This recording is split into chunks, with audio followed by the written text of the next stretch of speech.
हावड़ा के पिलखाना में हुए सनसनीखेज शूटआउट मामले में पुलिस को बड़ी कामयाबी हाथ लगी है। हावड़ा सिटी पुलिस ने 3 अपराधियों मोहम्मद बिलाल, मोहम्मद वकील और दिलदार हुसैन को गिरफ्तार कर लिया है और ये सभी कोलकाता के बहु बाजार इलाके के निवासी बताए जा रहे हैं और मुख्य आरोपी हारून खान के करीबी हैं। पुलिस के अनुसार इन्होंने हत्या के बाद हारून को और उसके साथी रोहित को फरार होने में मदद की है। गुप्तचर विभाग की छापेमारी के बाद तीनों को दबोचा गया। वहीं पुलिस कमिश्नर आकाश मघारिया ने बताया कि आरोपियों से लगातार पूछताछ की जा रही है और उन्हें अदालत में पेश कर पुलिस हिरासत की मांग की जाएगी। हालांकि मुख्य आरोपी अभी भी फरार है। पुलिस का दावा है कि इलाके में स्थिति फिलहाल शांत और नियंत्रण में है और मुख्य अभियुक्तों को जल्द गिरफ्तार कर लिया जाएगा।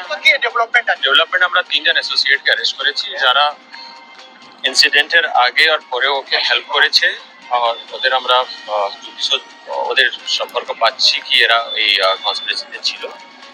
আমরা ইনভেস্টিগেট চালিয়ে যাচ্ছি, খুব শীঘ্র অ্যারেস্ট করে নেব। এদের কি ডাইরেক্ট কোনো রোল ছিল এদের? ওটা আমরা ইনভেস্টিগেশনের ক্ষেত্রে খুব বেশি জিনিস রিভিল করব না, ওদের রোল আছে।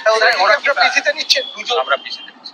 এই যে মেন যে অ্যাকিউজ তারা কি বাইরে চলে যেতে পারে? সেটা আমরা এখানে মিডিয়ার সামনে তো বলবো না কে কোথায় যেতে পারে। সেটাকে অ্যারেস্ট করার জন্য যা করা সিচুয়েশন ঠিক আছে।